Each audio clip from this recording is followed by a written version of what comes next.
দুনিয়ার মানুষ একটা বই লেখে, একটা কিতাব লেখে, ওই কিতাবের শুরু দিয়া অথবা শেষ দিয়া লেখা থাকে আমি এই কিতাব লিখছি, এই বই লিখছি। এই বইয়ের ভিতরে যদি কোনো ভুল হয়ে থাকে তাহলে নাম্বারে আমার সাথে যোগাযোগ করবেন। আমি আবার দ্বিতীয়বার যেই সময় বই আমি বানাইব ওই সময় আমি এই ভুলকে সংশোধন করে নেব। আর মালিক এত বড় কোরআন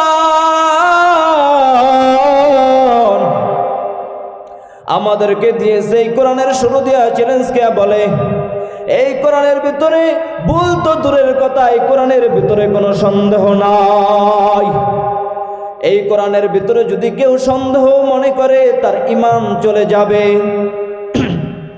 এই জন্যই মালিক শুরু দিয়া চ্যালেঞ্জ কে বলছে, ও দুনিয়ার মুসলমান, ও দুনিয়ার মুমিন বান্দা ও বান্দি আমার, যেই কিতাব তোমাদেরকে দিয়েছি এই কিতাবের দিকে যদি তোমরা নেক নজরে তাকাও তোমাদের আমলনামায় সওয়াব। যেই কিতাব তোমরা বুকে নিয়ে চুমু দিবা তোমাদের আমলনামায় সওয়াব।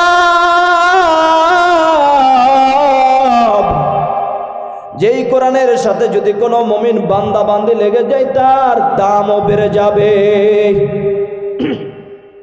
কেমন দাম বেড়ে যাবে রে মুসলমানি বান্দা আল্লাহর গোলাম? যদি কেউ কোরআনের সাথে লেগে যায় তার অনেক অনেক দাম বেড়ে যাবে। কোরআনের সাথে 30 টাকা গজের একটা কাপড় লাগার সঙ্গে সঙ্গে ওই কাপড়ের দাম বেড়ে গেছে। ওই কাপড়ের আমরা বলি গিলাপ। যেই সময় মাদ্রাসার ছাত্রদের থেকে